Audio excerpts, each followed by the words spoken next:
Hola, mi nombre es Cristóbal Cobo, soy especialista senior en tecnologías educativas y lo que voy a presentar ahora es una breve síntesis de algunos de los resultados que hemos encontrado en estos primeros 18 meses de la pandemia. Hay que decir que estos ciertamente no son resultados definitivos y hay mucho camino por avanzar en términos de documentar lo que se ha registrado hasta ahora y pensar cuáles son los próximos pasos, los próximos retos que definimos hoy día en un contexto de pandemia en que nuestro objeto de estudio está evolucionando, hay una crisis social importantísima y esto plantea profundas consultas e interrogantes sobre qué es lo que viene ahora.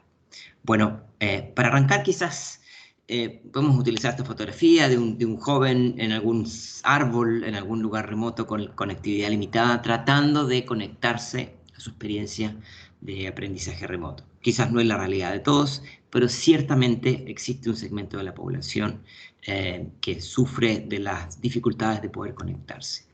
Y quizás antes de arrancar, antes de entrar de lleno en la pandemia, pensemos cómo era la vida antes de la pandemia. Quiero poner el énfasis en tres aspectos que creo que son centrales para no perder de perspectiva de dónde veníamos. Primero, teníamos un serio déficit de calidad del aprendizaje, según estudios del Banco Mundial, lo que definió como el índice de pobreza de aprendizaje, donde más del 50% de los niños de países de renta media y baja no podían leer ni comprender un texto pequeño, un texto simple.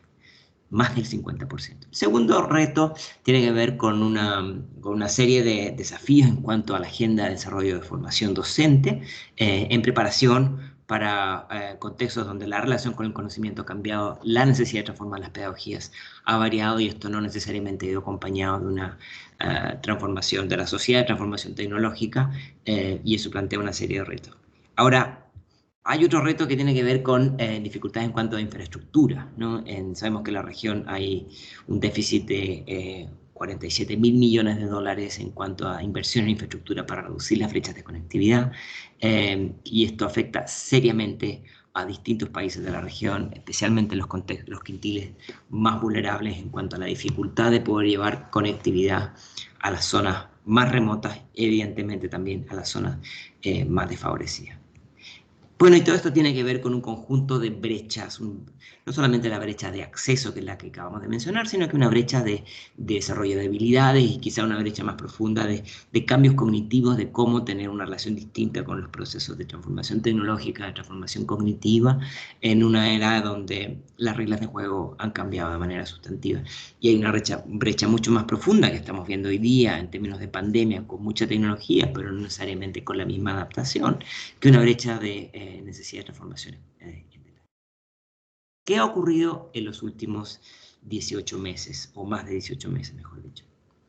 En primer lugar, cuando vemos en la fotografía global de los usos de tecnologías utilizados por distintos grupos socioeconómicos de mayor o menor ingreso, vemos que, por ejemplo, en contextos de mayor recurso hay una apuesta muy fuerte por Internet. En cambio, en contextos de mayor vulnerabilidad, los paquetes de soluciones remotas, son mucho más limitados, ¿no? Hay una combinación de distintas soluciones y justo en la clase, en los contextos de ingresos medios, hay una mayor diversificación, es decir, muy bajas opciones en los niveles bajos, mucha mayor diversificación en los niveles medios y en los niveles altos una fuerte apuesta por el uso de Internet como gran herramienta de implementación de aprendizaje remoto. Pero distintos países han utilizado distintos enfoques. Por ejemplo, tenemos el caso de Sierra Leona, que utilizó su experiencia implementada durante ébola para la incorporación de la radio como un mecanismo de enseñanza al aprendizaje, llegando a un espectro de la sociedad mucho más alto. Tenemos países como Brasil, por ejemplo, que utilizaron su experiencia del Centro de Medios de Educación del Amazonas, una larga tradición de enseñanza, aprendizaje remoto, que fue una fuente de insumos para el resto de los estados para poder utilizar acceso a televisión educativa. Y esto se combinó, por ejemplo, en el caso de Sao Paulo, con una app de acceso libre y de datos libres, es decir, zero rate, como se llama en inglés, de tarifa cero, para que los estudiantes y docentes pudieran interactuar. O sea, lo vemos, es una combinación de tecnología.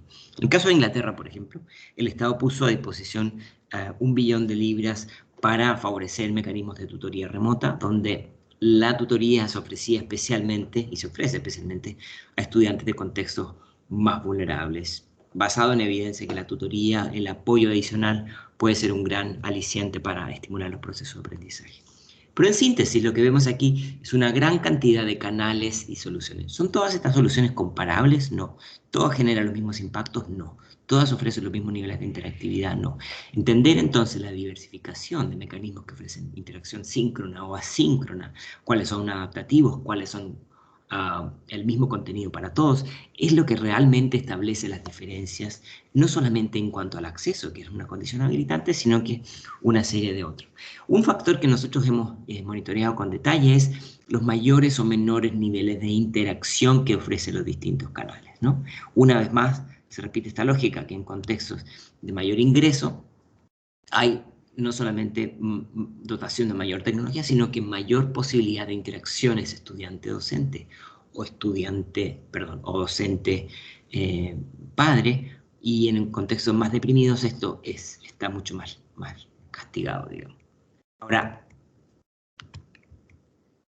¿qué impactos ha tenido esto en la pandemia? Evidentemente hemos visto que los logros de aprendizaje se han visto resentidos, voy a mostrar algunas evidencias, pero además hemos visto que hay una asociación importante entre los países con mayores logros de aprendizaje y menores días de cierre de las escuelas. Por ejemplo, y de manera inversa, es decir, los contextos de menor ingreso han tendido a estar en mayores procesos de cierre. Aquí podemos comparar, por ejemplo, Europa y Asia Central. En rojo son los días que han estado en los últimos 18 meses más o menos, las escuelas cerradas, y en verde las escuelas abiertas, y cuando lo comparamos con América Latina vemos que las escuelas cerradas han estado mucho más tiempo durante este periodo, y esto evidentemente tiene implicancia. Ahora, escuelas cerradas es un factor. Otro es las tasas de pobreza de aprendizaje, este índice que yo mencionaba hace un momento. Países con mayores tasas de pobreza de aprendizaje han tenido menos días, menos posibilidad de adopción de tecnologías para el aprendizaje remoto. Países con mayores tasas de aprendizaje han tenido también mayores posibilidades de acceso a contenidos remotos.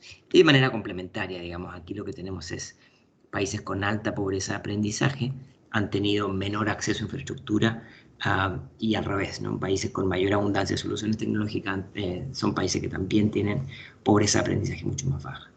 Esto podría llevarnos a concluir que las tecnologías son la gran fuente de aprendizaje, pero la verdad es que esto no necesariamente es así. Evidentemente hay contextos donde tecnologías de baja sofisticación, como un SMS, puede ser una herramienta de mucha utilidad para acompañar los procesos de aprendizaje. Tenemos alguna evidencia interesante en Botswana o Nepal, donde el envío de mensajes o la posibilidad de incorporar a los padres en el proceso de aprendizaje remoto juega un papel fundamental a la hora de estimular el aprendizaje de los hijos. Pero en general, lo que vemos es que lo que ha hecho la pandemia ha sido profundizar la crisis del aprendizaje, amenazar con castigar los índices que habíamos visto antes de la pandemia, y que no existe un soporte ideal para el aprendizaje remoto, depende del contexto, pero hay algunos lugares donde se ha logrado mitigar, por lo menos a no tener impactos negativos en los procesos de aprendizaje, como Corea o Australia. Incluso en China lo que vemos es que en las escuelas intermedias, los estudiantes de contextos rurales y urbanos, ha mejorado la posibilidad de los aprendizajes cuando han contado con acceso a tecnología en comparación con aquellos que no lo han tenido, especialmente cuando los estudiantes han tenido posibilidad de utilizar una computadora más que un teléfono. Pero tenemos países con resultados que son interesantes de destacar. Por ejemplo, la pérdida de aprendizaje de estudiantes en Holanda, donde se espera que haya una mayor dotación de tecnología, que puede llegar a ser equivalente a 1/5 del año escolar, especialmente impactando a aquellos estudiantes con padres con menores niveles de educación. El caso de Suiza, por ejemplo, estudiantes con instrucción en persona aprendieron 2 veces más rápido que aquellos estudiantes que aprendieron de manera remota. O en el caso de Sao Paulo, aprendizaje de 5º año, estudiantes de 5º año tuvieron un nivel de aprendizaje equivalente al que tendría un niño pre-COVID en un tercer año. O sea, hay brechas súper importantes que evidencian que la dotación de tecnología no es una condición suficiente para asegurar los procesos de aprendizaje. Ahora, cuando vemos los tipos de apoyos que han recibido los padres y los docentes especialmente, vemos que lamentablemente aquellos contextos de mayores ingresos los docentes han recibido mayor provisión de infraestructura, de dotación de ayudas, de orientaciones, y aquellos contextos más vulnerables justamente son los que menos acceso han tenido a este tipo de apoyo según los estudios que ha hecho UNICEF con el Banco Mundial. Entonces, bueno, tenemos que, como decíamos, los países con buenos resultados mantuvieron las escuelas durante menos tiempo. Tenemos que en América Latina había un promedio de 159 días lectivos de educación presencial que ha sido interrumpida. Países como Perú, por ejemplo, cerca de 300.000 estudiantes abandonan la escuela durante la pandemia, equivalente a un 15% de todos los estudiantes del país. Y esto evidentemente puede tener implicancias sociales sustantivas y también puede tener repercusiones a nivel socioeconómico a largo plazo. La pandemia no ha terminado, por lo tanto, todo lo que hoy día tenemos son simulaciones, son proyecciones, pero lo que vemos es que los niveles de estudiantes que están bajo el mínimo esperado de aprendizaje han crecido de un 50% en Brasil a un 67%, o en Chile de un 32% a un 46%, y así sucesivamente. Por lo tanto, esta figura del 63% que teníamos hoy día en la región de América Latina tiene una proyección de subir hasta el 70% aquellos estudiantes que no comprenden un texto básico a la edad de 10 años. ¿Qué lecciones hemos aprendido a la luz de estos días? Bueno, muchas, algunas más dolorosas que otras. En primer lugar, que la dotación de contenidos de orden cognitivo han de ir acompañados de un diseño de estrategia de acompañamiento socioemocional. Las personas aprenden mejor cuando están en un contexto de confort, de acompañamiento, de orientación y de confianza. Y esto no tiene que ver solamente con poner mejores o peores calificaciones, sino que con generar una serie de incentivos intrínsecos para querer aprender. Ahora, el reto está en que desarrollar este tipo de habilidades en los contextos socioemocionales, en los contextos de aprendizaje remoto, la verdad es que no es algo sencillo, requiere una serie de técnicas y acompañamiento que son complejos. Por lo tanto, el bienestar socioemocional es esencial, pero es complejo estimularlo en contextos remotos, y al mismo tiempo tenemos que buscar maneras para suplir las deficiencias de una pool de tecnologías que están especialmente centradas en facilitar el intercambio de contenidos. Ahora, hemos visto que los padres juegan un papel fundamental, pero aquí tenemos distintos escenarios. Tenemos escenarios donde hay una fuerte participación de los maestros y la escuela, y también en el eje horizontal una fuerte participación de los padres, pero también tenemos el contexto donde hay baja participación de los padres y una baja participación de los maestros.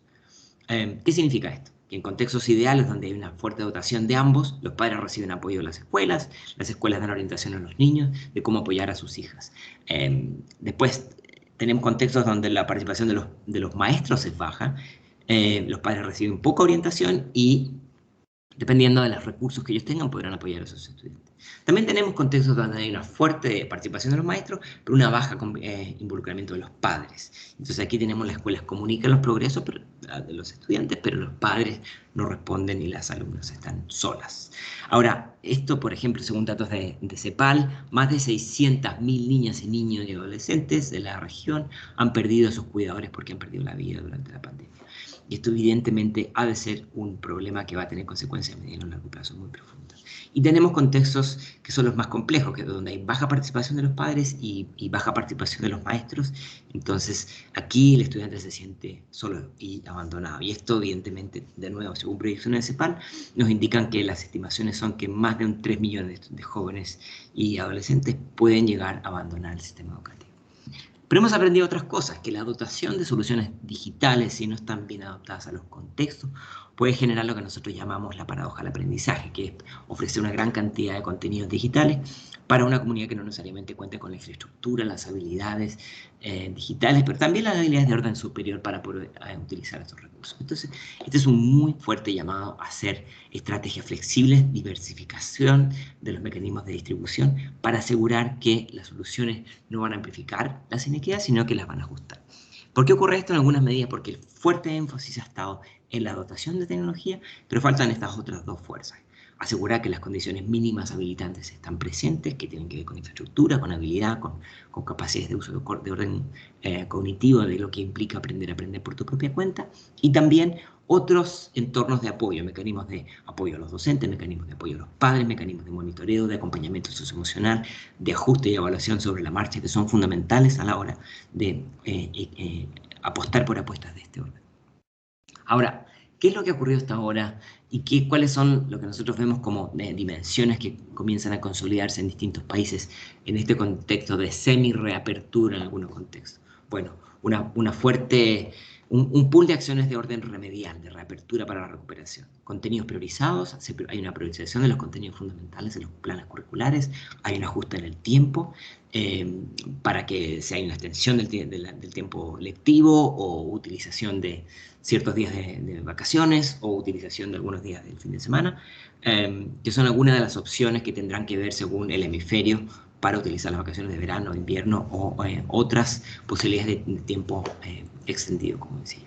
Otro tiene que ver con la flexibilización en los procesos de aprendizaje. Hay muchos países que se encuentran en el proceso de rediseño de aprendizaje blended o híbrido, y también una fuerte apuesta por incorporar mecanismos que permitan la nivelación y el ajuste, ya sea dotando mayores tutores, como el caso de Inglaterra o el caso que hemos visto en Brasil, reclutando nuevos docentes o otros apoyos adicionales. Todo esto, la combinación del tiempo, del espacio y otros mecanismos de interacción y diversificación, son algunas de las dimensiones que habremos de ponderar a la hora de pensar en aprendizaje híbrido. Pero aquí es muy importante entender que un aprendizaje híbrido va a combinar el aprendizaje presencial con un pool de otras tecnologías. Pero como veíamos, y aquí hay mucho detalle para verlo en esta presentación, distintas combinaciones de tecnologías van a tener beneficios. Por ejemplo, la radio y la televisión pudiendo llegar a un gran espectro de la población, requiriendo bajas habilidades digitales, pero al mismo tiempo, al ser una comunicación más asíncrona, más unidireccional, hay mayores niveles de desvinculación si es que no hay un acompañamiento apropiado. Hay otros contextos donde esto se enriquece con la televisión, perdón, con el uso del teléfono, donde, por ejemplo, hay posibilidad de hacer llamadas SMS, uso de WhatsApp, donde hay cierto nivel de mayor interactividad. No se requiere una habilidad digital más avanzada, pero evidentemente no todos van a tener acceso a esta tecnología. En otros contextos, por ejemplo, hay una fuerte apuesta por la disposición de contenidos unidireccionales en línea, por ejemplo, dotación de contenidos a través de YouTube, o webs que permiten ciertos servicios de mensajería. Entonces, bueno, hay posibilidades de mayores niveles de interacción, hay un requerimiento de mayores habilidades digitales, pero también es cierto que no todos los estudiantes, una parte importante de los estudiantes, no van a tener acceso a esa infraestructura. Y hay otros apuestas por incorporar lo que se llaman las herramientas de aprendizaje adaptativo, donde permiten una mayor customización del proceso de aprendizaje con el estudiante, pero esto evidentemente, una vez más, requiere más habilidades digitales, va a llegar a menos estudiantes, y esto puede llegar a amplificar algunas de las inequidades que existen antes. O sea, existe un panel de control de opciones, pero evidentemente cada una tendrá sus fortalezas y debilidades. Aquí nuestra recomendación es apostar por mecanismos de diagnóstico para tomar diagnósticos rápidos y hacer apuestas, identificar qué es lo más pertinente. Está la guía EduTech desarrollada por CIEP en Brasil, que ya ha sido traducida al castellano para el diagnóstico de las escuelas, especialmente de las habilidades docentes, y tenemos una equivalente en Europa, que es la herramienta Selfie, todas de acceso público, gratuito, en castellano también y portugués, que son algunas de las herramientas que nos permiten hacer un diagnóstico antes de la dotación de estrategias de aprendizaje. Desde el Banco Mundial hemos desarrollado lo que nosotros llamamos un EdTech Readiness Index, un índice para entender qué tan preparadas están las tecnologías para apoyar los procesos de aprendizaje, tanto desde la puesta en marcha de las escuelas como el diseño de la política pública.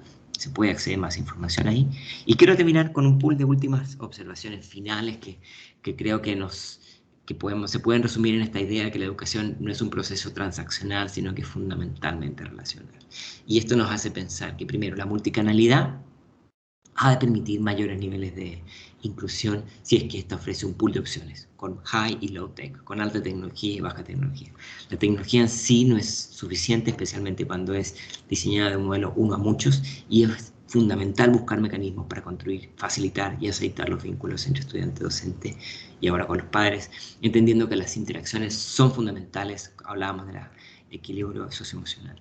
En segundo lugar, hablamos de la importancia de la priorización de contenidos y la necesidad de una traducción pedagógica a los distintos a los distintos formatos. Una clase de 45 minutos en contextos presenciales no va a ser lo mismo que una clase de un video en televisión por 45 minutos. El aprendizaje remoto ha de adaptarse a la infraestructura y a las habilidades de los contextos. Podemos utilizar las herramientas que mencioné.